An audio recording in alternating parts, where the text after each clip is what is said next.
I'm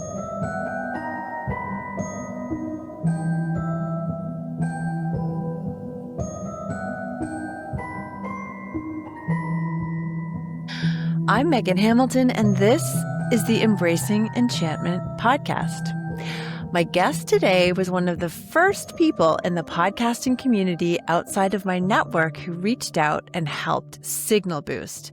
She hails from West Yorkshire in the UK, and she is the friendly green witch of the award-winning Bell Witch podcast, a Reiki healer, plant mom, and full-time parent to 2 little witchlings. She is passionate about sigils, mental health, and magic. Please welcome my guest, Swales. Hello, Swales. I'm so glad you're here. Now then, yes, thank you so much for having me all the way from across the pond, eh? I know. It's so nice that we get to do things like this. Like, one thing about everything shutting down a few years ago is that we did end up finding a way so that we could have a lot more conversations like this and meet friendly people around the world who have similar interests. Totally, yeah. Although it is a blessing and a curse at times. It's true. Like today, I've been on calls since 10 o'clock. It's now 3. And for whatever reason, about 2 hours ago, I was on Zoom. We record on Riverside for listeners who don't know. My Zoom just crapped out and I'm like, okay, well now I have to solve this. And anyways, whatever. Zoom is rubbish. For podcasting, it is no good. No, it's definitely not good for podcasting. It's just how I see clients. I feel like Riverside, as much as I do enjoy it, for client calls, it's a little bit, okay. I guess that's the one we're using today. Jumping card. Yeah, exactly. Everything has its own speciality, right? And Riverside to me just doesn't work as well for client stuff. I'm just going to launch into the card. Yeah, go for it. Because I think it's kind of interesting for a lot of reasons. What we got. Mm-hmm. Oh, 2 of Pentacles. I know. So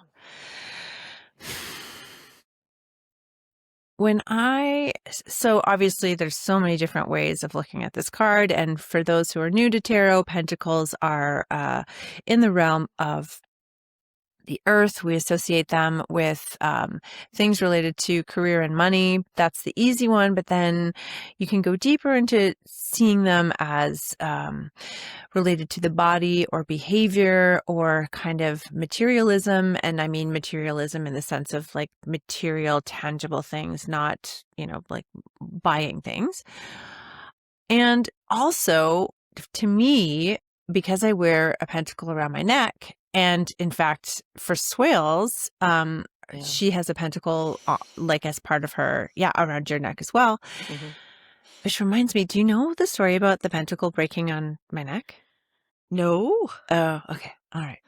I'll save that for another time because listeners would have heard that already. But anyways, to me, pentacles symbolize the magic of being alive. So they symbolize the integration of human existence as well as the magic that is part of that, inherent in our humanity. So with the 2, certainly, you mentioned at the beginning balance, and there's an infinity symbol wrapped around 2 pentacles, and this person is kind of doing what looks like a dance. So they're kind of like, it's the infinite dance of balance. It's trying to keep things balanced, and behind them is waves, and really, really up and down waves with ships on them.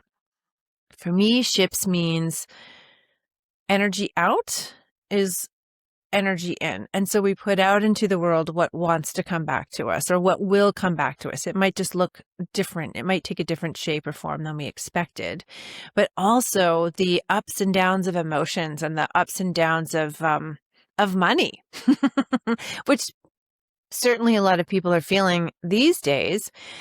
And when this card is upright, to me, it usually means we're doing a good job. We're balancing a lot. We're juggling a lot, but we're still going, right? The balls haven't fallen.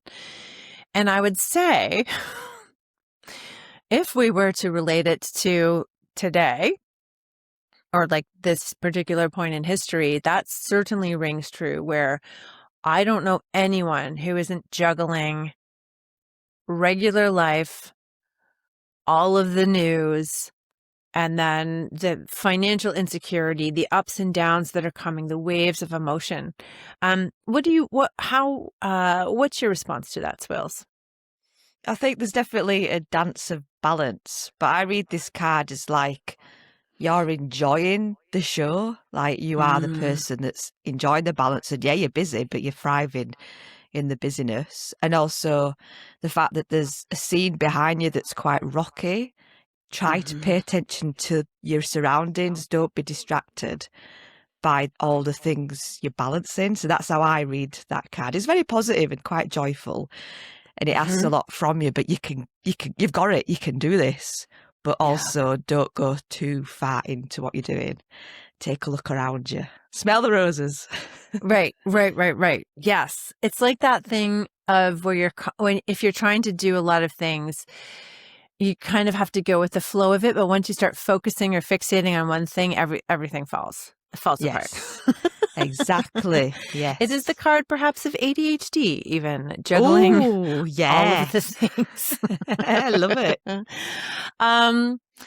Okay. So I've been curious about because you live your life as a witch, and how did you get into witchcraft? And, maybe for those looking to incorporate more magic into their lives, what does a day in your life look like? It was a very slow process for me, personally, discovering that I was a witch. Took me a few years, I must say.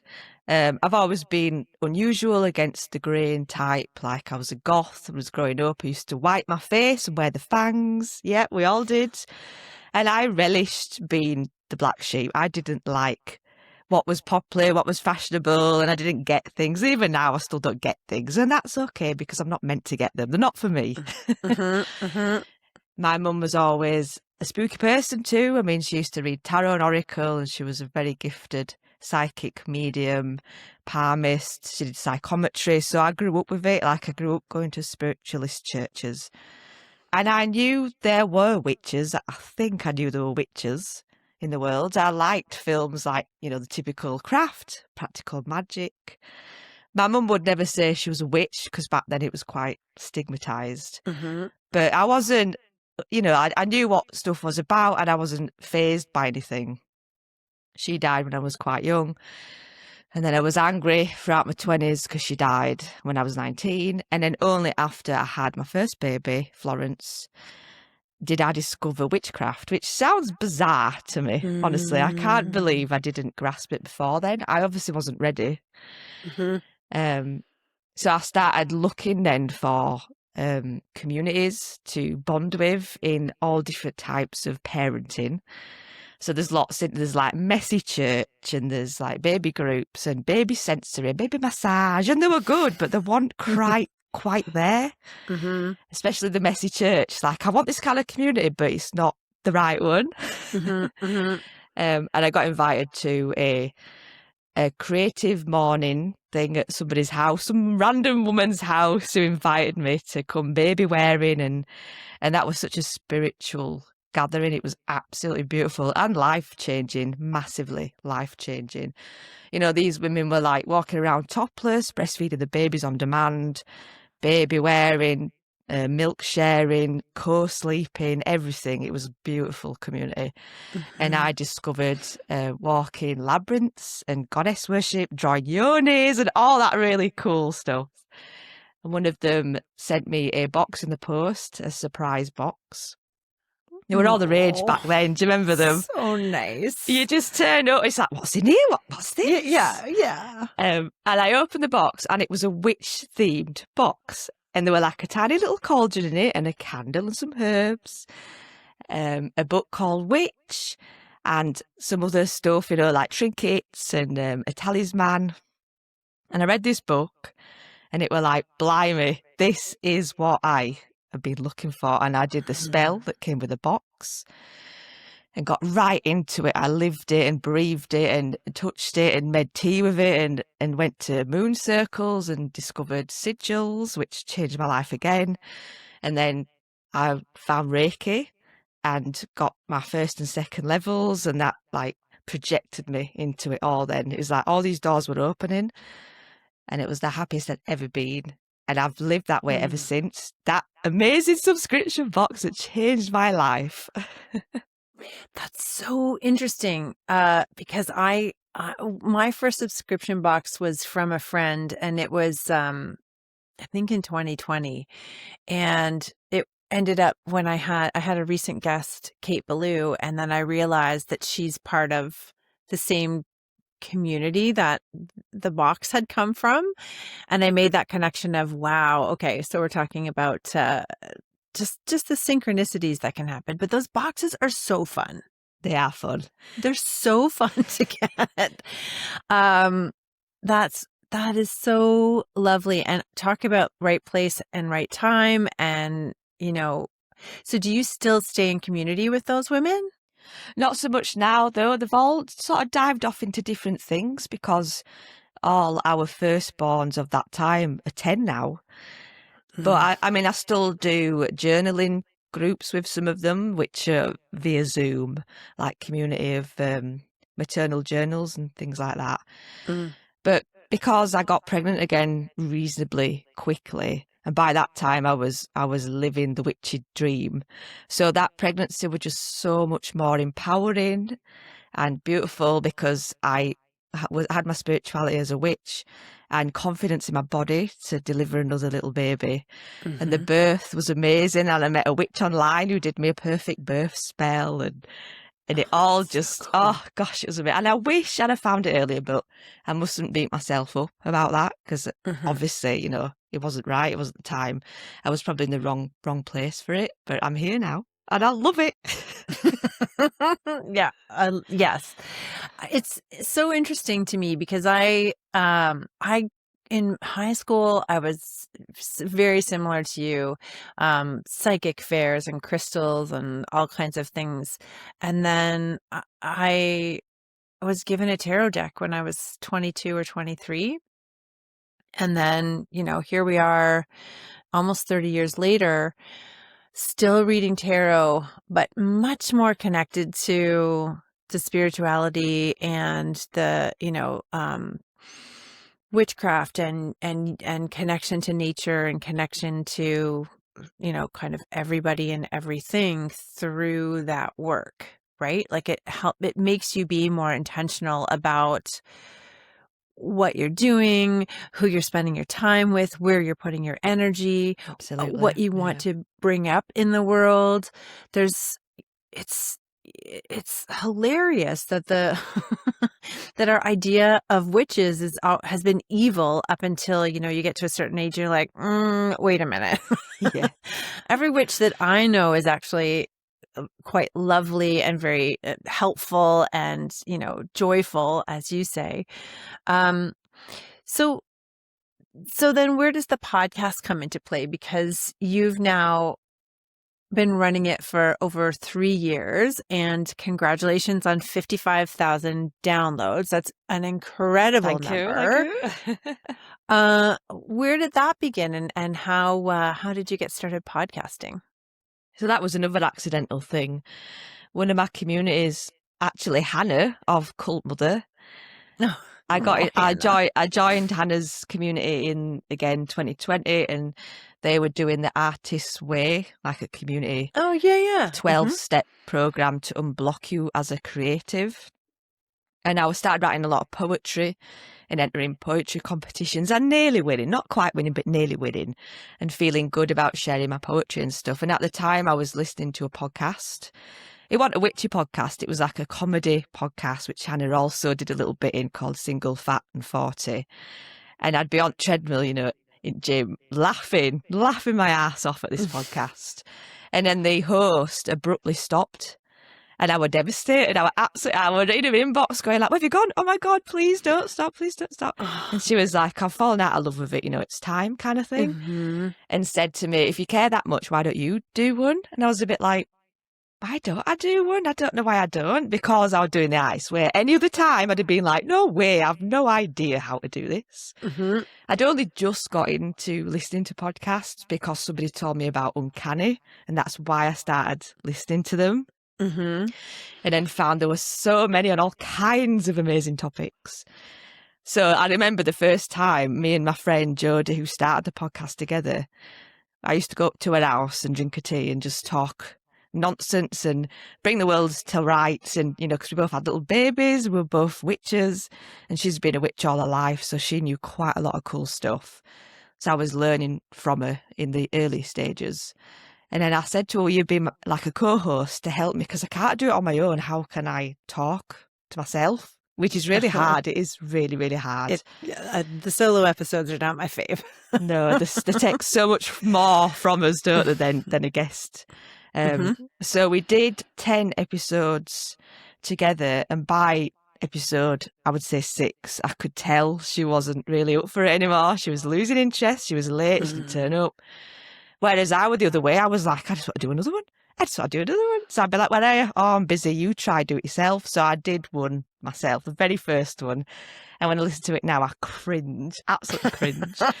But there's just amazing magic in there when you've edited and you put it online, you press share, and then it gets a download and you go, oh, somebody's just listened to my podcast. Oh, another one. And it's proper magic. And I always say, witchcraft, Reiki and podcasting are like my golden trio of healing. Them 3 things together have changed my life. Like, I'm just so happy, and I've never been this happy in my life. I mean, that's the kind of story we just all love to hear and need right now. I know.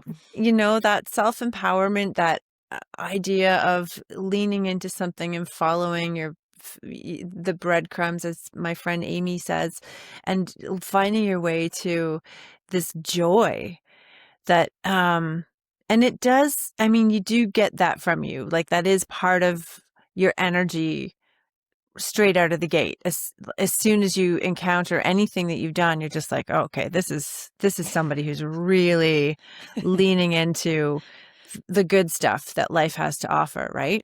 And I mean, I don't mean to, we all have difficult challenges and all kinds of stuff, obviously, but there is something about finding your niche in spirituality and finding your way and having that connection that does bring, it's a very different kind of deepening of what is joyful for you, right? It's a feeling you get when you look at a tree that perhaps, I don't know, you didn't have before. Yeah, it's changed me internally massively.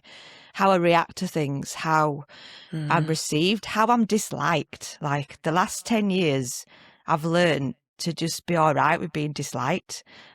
Before then, my whole life, I was desperate to be liked, to be popular, to be part of a gang, to be somebody that people want to be with. Why did I care so much? I have absolutely no idea.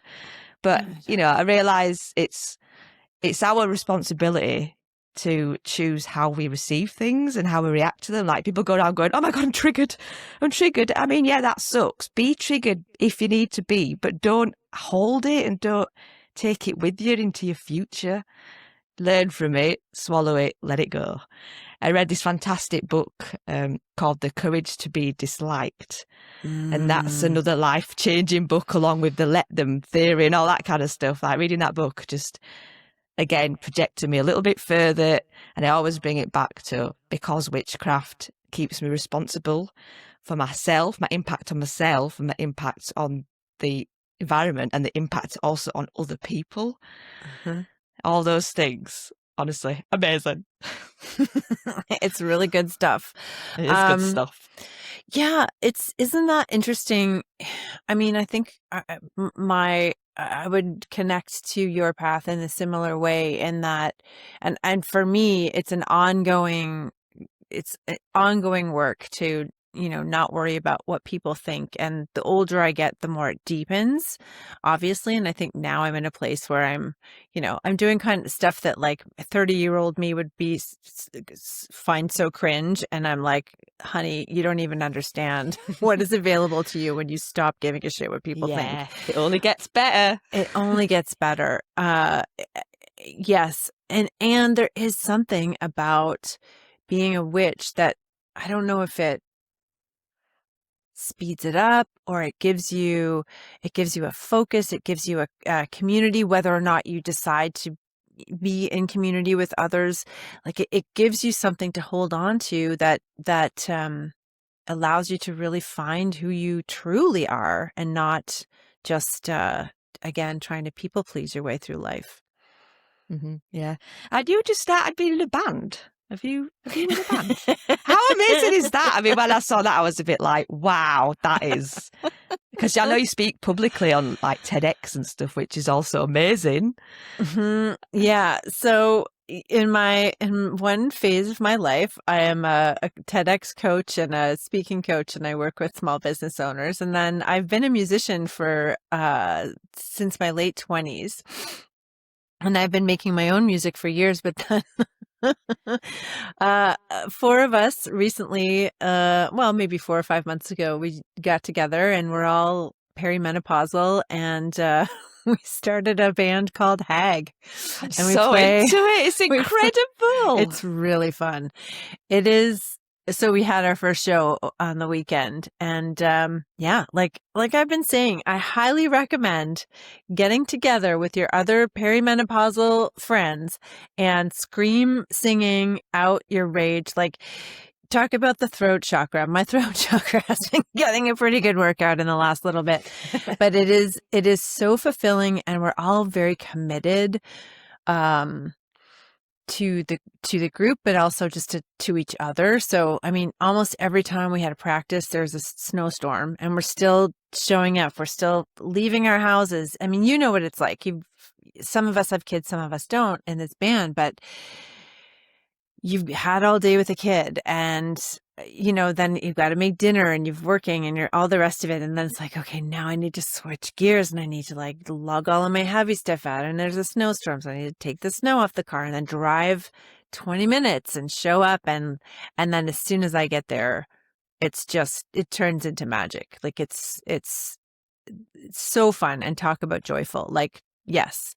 So yes, highly recommend. It's so inspiring. I really am inspired. Even though my confidence has grown and I podcast, I still have a fear of speaking publicly. I find it really hard. That is obviously something deep, deep within my fibres from childhood, from being laughed at because I wasn't very popular. And I annoy myself because people go, well, do you want to come speak at this conference? You're a podcaster? And it's like, no.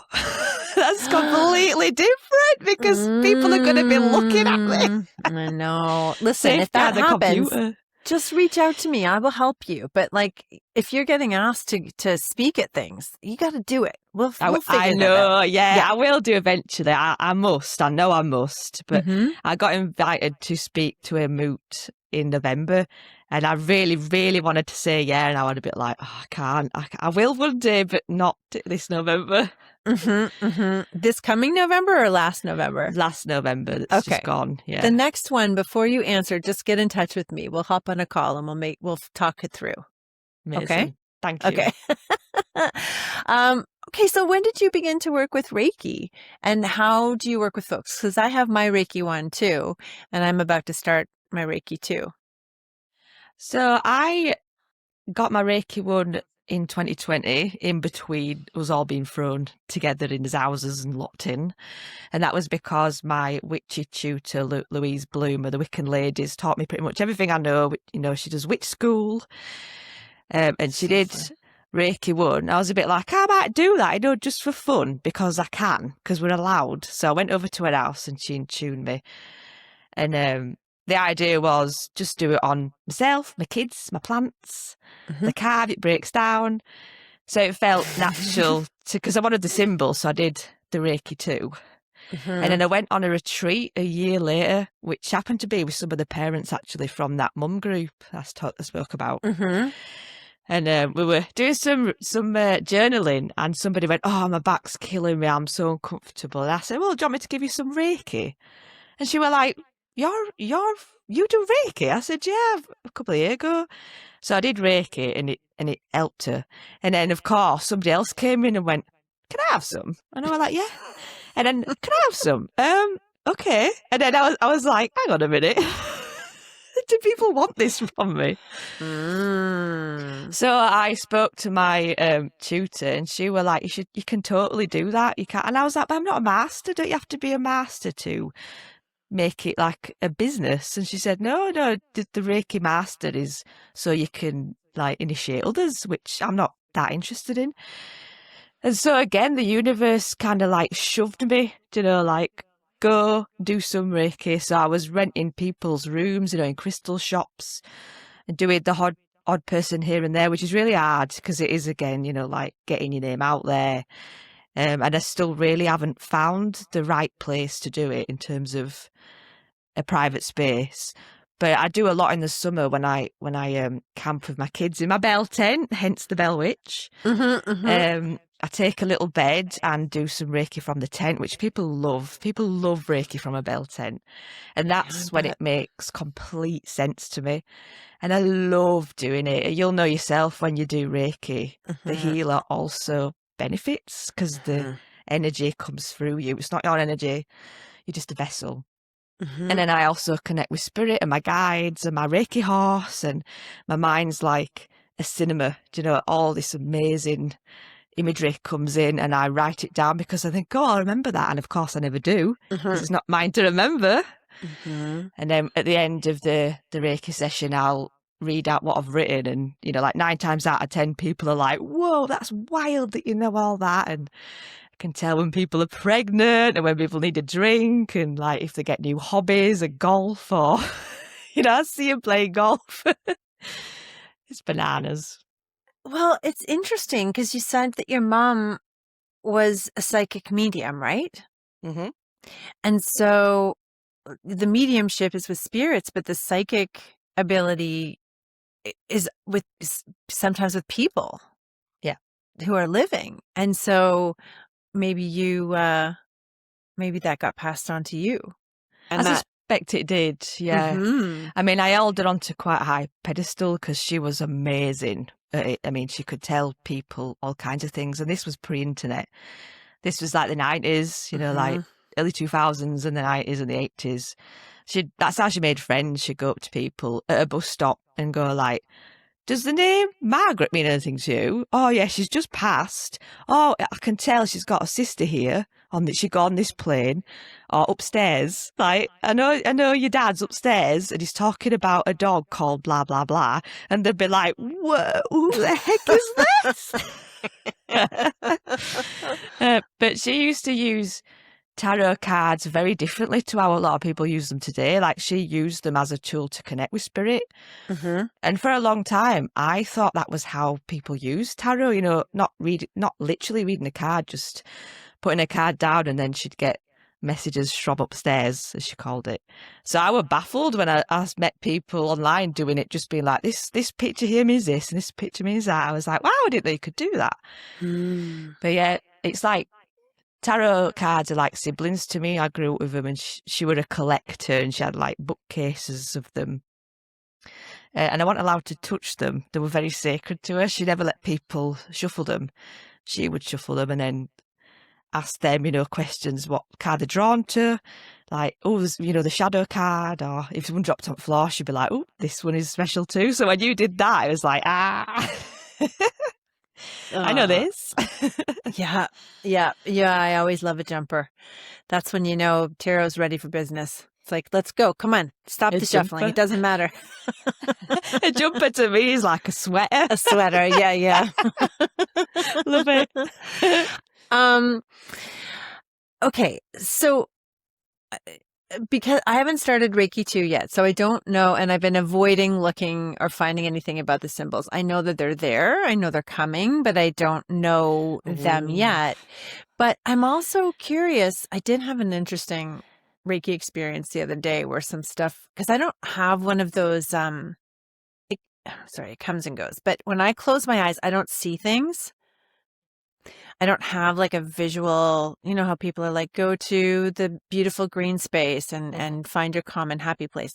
I have like an idea of it, but I don't see it. Where I know a lot of people like see things in their mind, except when I'm in a hypnagogue kind of state. So that's like right when you wake up or right before you go to sleep, when you're kind of like half awake. That's when I can really visualize things. And so if I do Reiki first thing when I wake up, then I have these bananas visualizations, and they're, you know, colors. Sometimes they're pictures or objects or something like that, or sometimes I can make them. But I feel like, so I'm curious, I feel like I saw one of the Reiki symbols. So when we go to see them, I'm excited to see if I was right, even if I remember. But you have talked about, you know, the symbols, and that's why you wanted to start Reiki too, same. But you're also really interested in sigils. And there's a similarity to the idea of, you know, of a drawn object kind of holding the magic. And I wonder if you can speak to that a bit. Yeah, they are very, very similar. I guess the histories of them is quite different, but they do the same job, just using different, well, I don't know if it's even different energy. If it's what we understand as different energy, it's probably the same energy, to be fair. But like, they do look sigilly. Maybe that's why I love them so much, because I'm always drawing them everywhere I go, you know, like on my hands and on my art and everywhere. You Reiki symbols? Yeah. I draw I'm so them excited for this part. everywhere. It is really good. And I reckon because you've started having visualizations, when you get level 2, you'll probably unleash that. You'll like unlock it, I think. So get ready. Great. But do you That's hear all I want. Do you hear stuff as well? So I have a bit of tinnitus. So that's like a bit of ringing in my ears. And I've always thought that I could be able to tune it. Like, if I could figure out how to, I don't know how to explain it. I think it's there. I have definitely I heard my grandfather once. And I heard a different voice another time, not friendly, but served its purpose. But no, generally no, except that I also always have music running through my head, like always. Like I'm never not got something looping in my head. Earworm. Yeah, but like never stops ever. Keeps you awake at night. I get that. I think I'm so used to it that I can phase it out, but I wonder sometimes if it blocks me from what I would hope to be able to hear. Like, do you hear stuff? Yeah, not outside my head, inside my head. And one of my favourite stories from my Reiki is I was doing a lady, and she was quite emotional and she was crying at certain points on the body. And that's not unusual when you do Reiki to clients, because it moves the energy and it unblocks the emotions. People do cry. It's not a bad thing. I always think my Reiki's working a bit harder if people are showing emotions. And then at the end, I was, as she was crying, I heard somebody say bottomless pit. And to me, a bottomless pit is when you eat a lot and you got a good appetite. So my mum would go, "Oh, she's a bottomless pit, that girl," you know.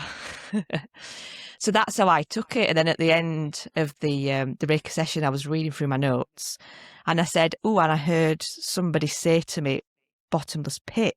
And as I said it, she gasped, and I was like, "Oh, it means something to you then?" And she said, "Yeah, when I was crying, I felt like I was falling down a bottomless pit." I really like this story because it just shows how context isn't given to us as a healer. It is just, you get what you get. It's not for you, it's for the client. Mm-hmm. How amazing that I had these words and she had these words too, because she was experiencing something.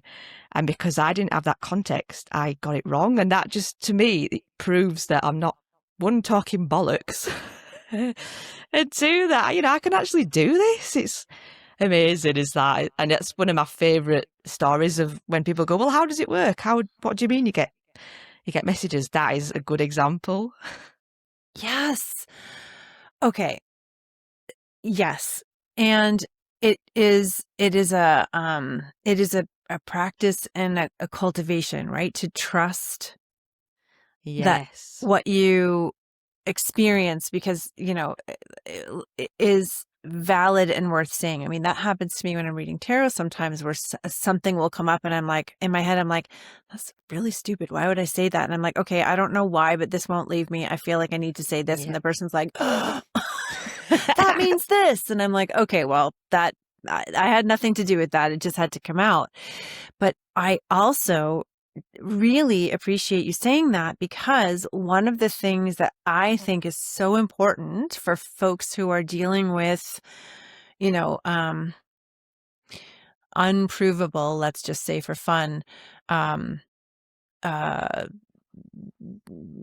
energy work with other people, or, you know, mediumship and the rest of it, is we have to remember, and I think there's a huge onus on the person practicing to remember that it's coming through the filter of your brain and your lived experience. And, you know, so for you, you thought that the bottomless pit meant this.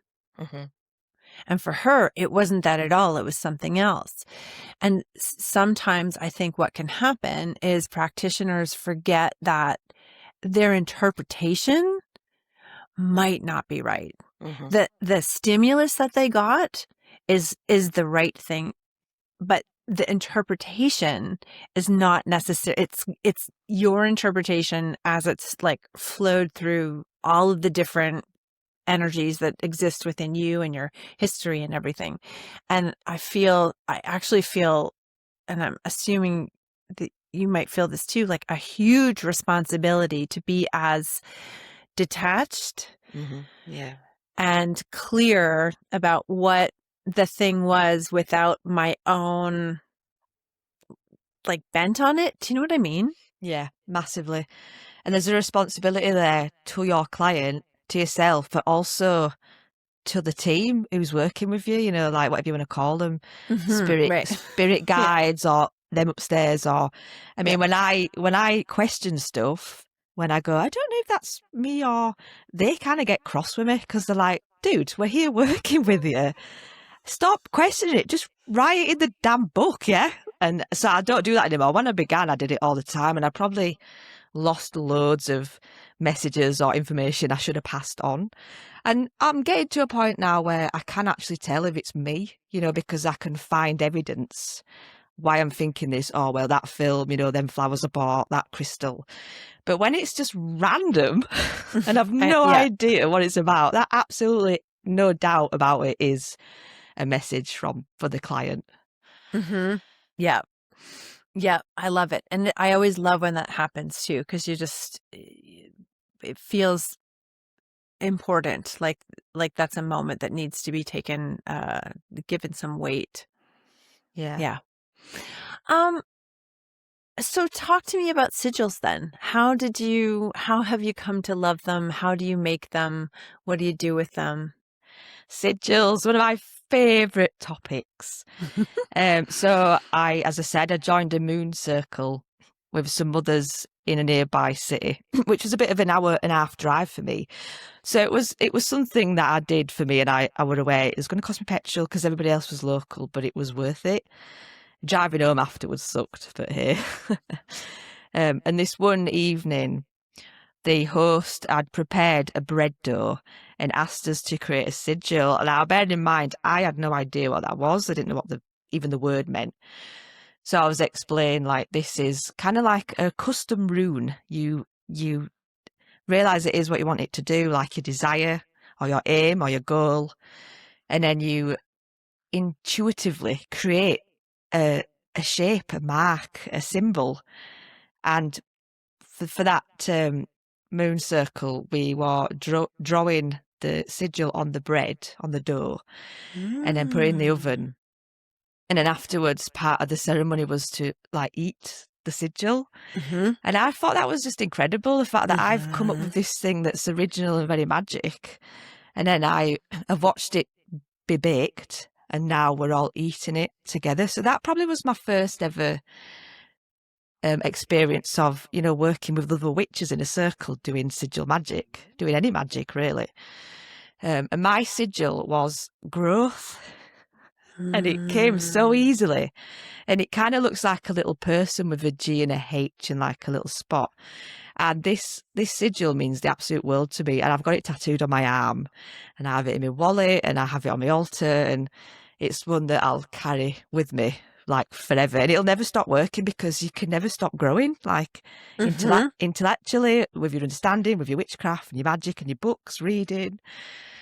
And so I did growth, and then my second one was self-worth. So I've got that one tattooed on me as well, which also I can never get enough self-worth. The way I do them is I write down a sentence as to what it is I want, and then I do the whole taking out certain letters, not vowels or consonant, just anything that I'm not sure about, and kind of drawing them together. And then I'll go into this weird kind of, I don't want to say trance, but like this calm moment where I'm looking at the page and I'm twisting it around, and I'm using mirrors, and I've got a candle and something nice burning smell wise.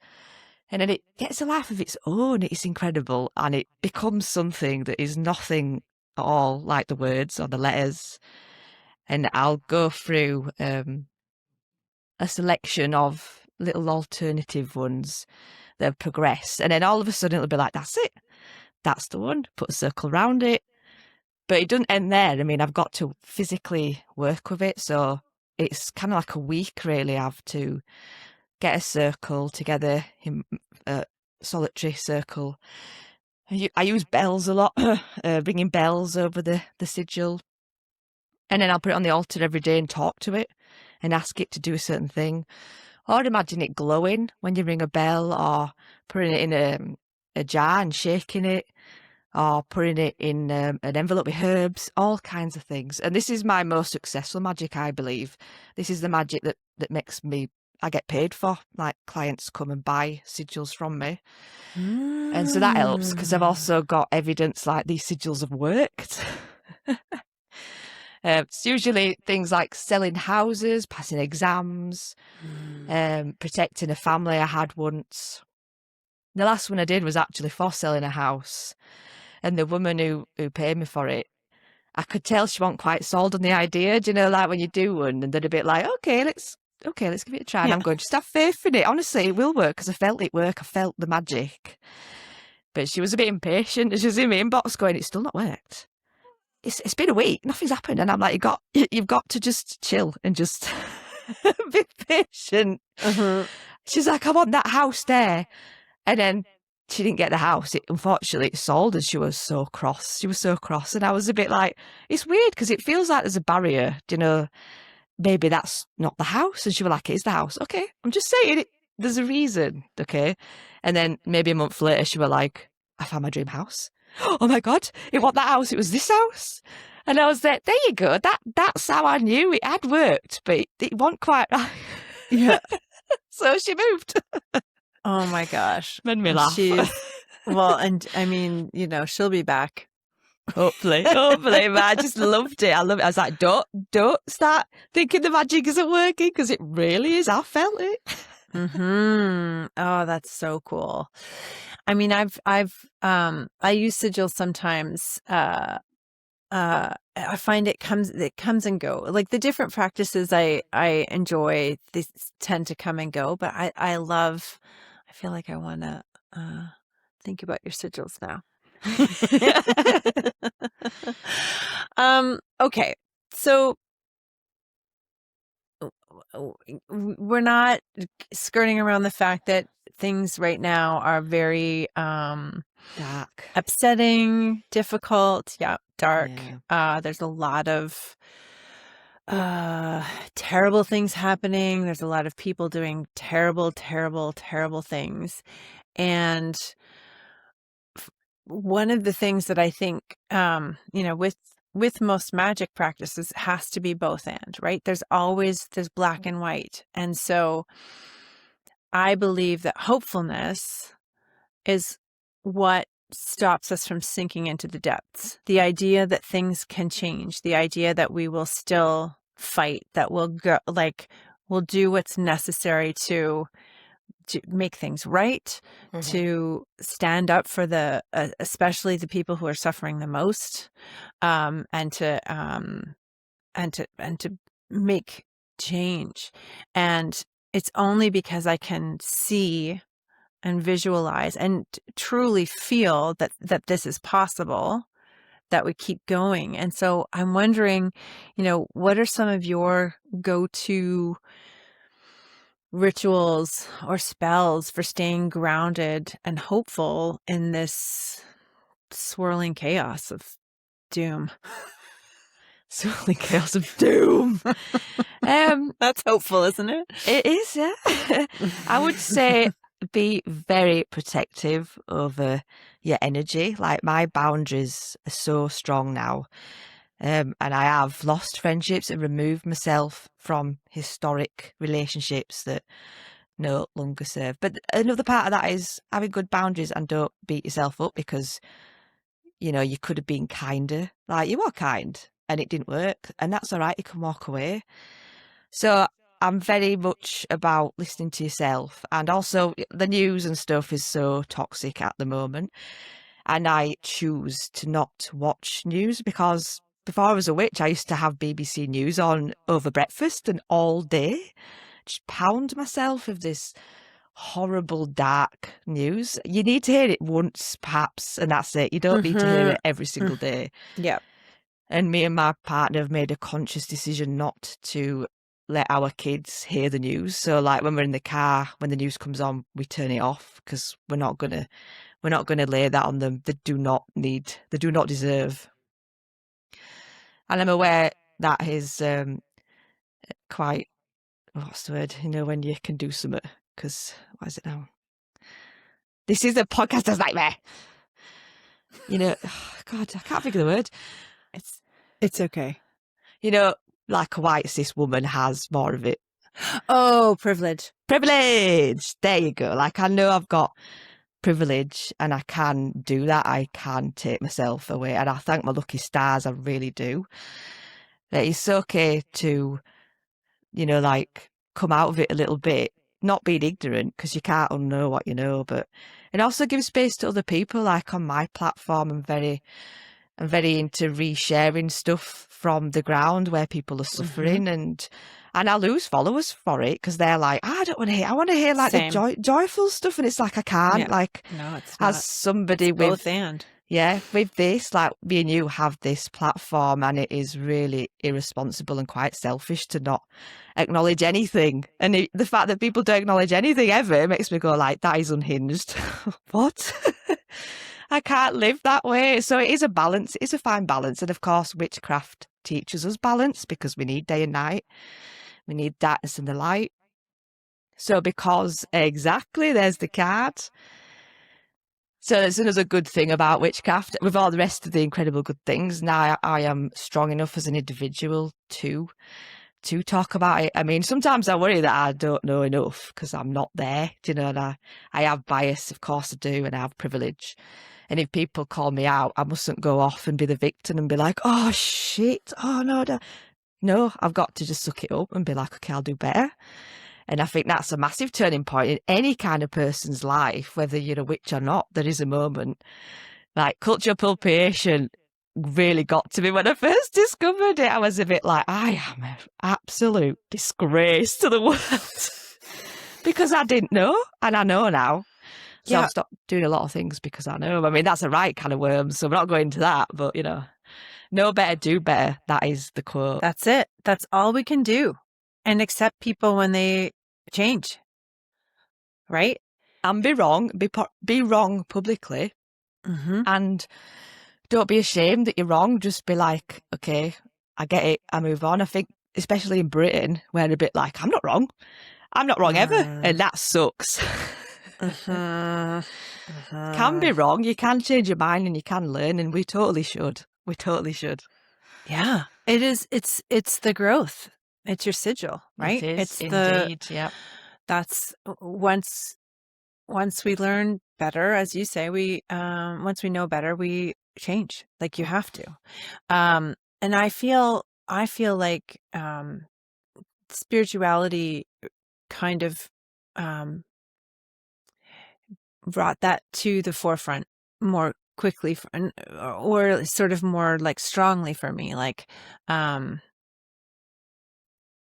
if you want to practice certain things and you want to live your life a certain way, there's a personal responsibility as well as a communal responsibility to keep growing and to get past your own ego response of whatever